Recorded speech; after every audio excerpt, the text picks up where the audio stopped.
What's up, Porsche? I feel like calling you guys like, what's up? All right, let's get busy. All right, so this one is Oppression Olympics, okay?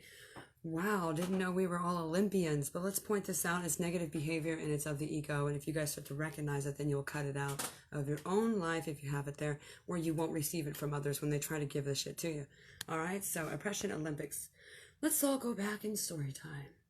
The Oppression Olympics started in the winter of 1912, when your great great great great grandfather had to walk to school uphill both ways, and then build an airplane to get home out of his book bag.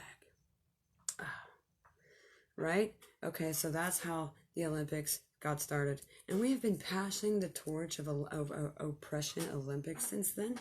So, as you do anything in your life, you're going to find out that people are going to play the Oppression Olympics with you. For instance, there's always that somebody who's had it harder. Like if you're telling a story, oh, they've had it harder than you. Or they've had it harder for longer than you.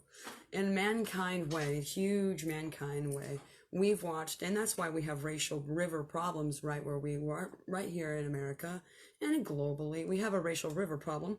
One is because all sides play the Oppression Olympics. I've had it worse for longer. Therefore, I'm of some merit, worth, and value. And, I know that might feel good to the ego and all, but it's a no-go in the Jesus zone. Sorry, I can't bring that. You can't bring that across the threshold. So be cautious of those who play the Oppression Olympics with you. All right. So also it comes out in this world, in the 3D life way, where we eat spaghetti and poop. Okay, where you have a job and you bitch and complain and lose a spoon. That's this world. Okay. 5D, that's 3D. That's 3D, this world. 5D is, if you don't know, I'll tell you, 5D is when I talk about things that are more ephemeral, more in the astral plane, more of the spiritual, bridge the gap between one world and the other. It's the spiritual side of stuff, okay? Look at it through a higher eye, a higher IQ. All right, so we have the Oppression Olympics happening down here in our world, i.e., Granddad took, 5 years to walk to school uphill both ways. Okay, so that's the Oppression Olympics. He had it worse than you, longer than you.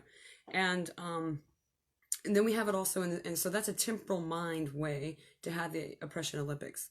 One time I had somebody get in my face and tell me that, they're a vet, they've fought 2 wars, they've done this, that, and then they threw their age card down, like, I'm 50 some year, as if to keep demeaning me, as if I wasn't worth any value at all, because I don't have the stamp cards that he does.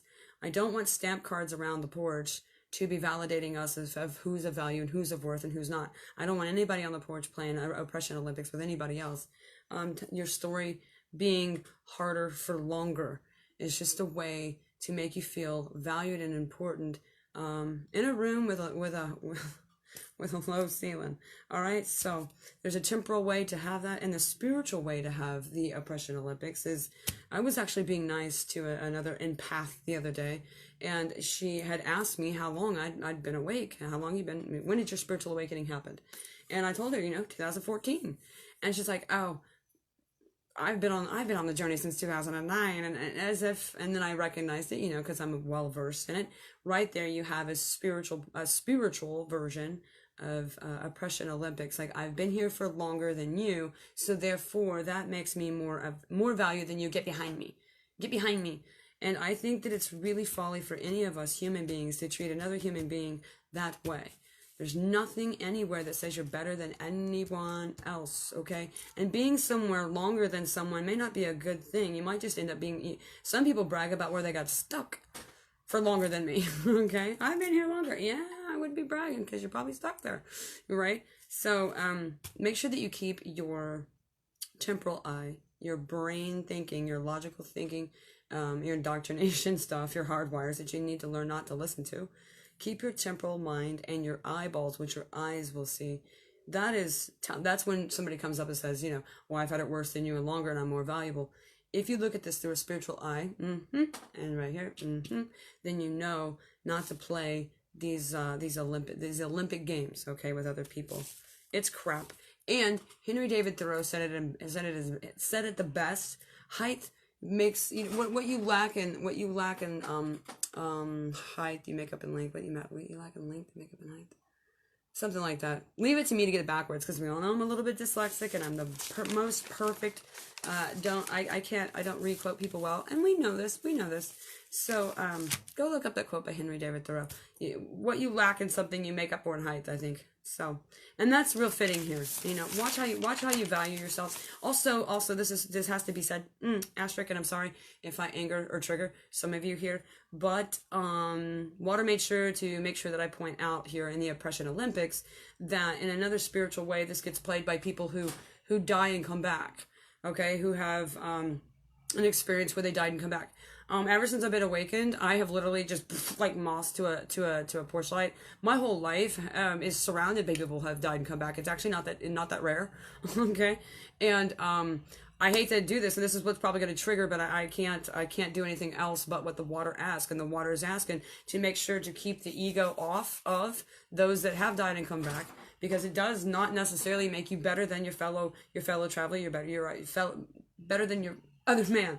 And there's no prime example of this. If you this summer, this year in America, there was a huge case in the news about the Daybells who had unfortunately killed their children. It was some crazy kind of soap opera love story. The gentleman who was involved in that wrote many books, as we come to learn through the news, and it's because he had past life experiences and he died and came back, and he died and came back. Not saying that that's bad. I'm not saying that doesn't happen. It does. But what does happen is we take stuff to our ego. And I believe that that's what happened there. He took something that was, quote, a phenomenon, and took it to ego as to say, I'm better than you. I know more than you because I have died and come back so many times. Well, I'd kind of say, like, what are you doing wrong? How come you can't stay? You know what I'm saying?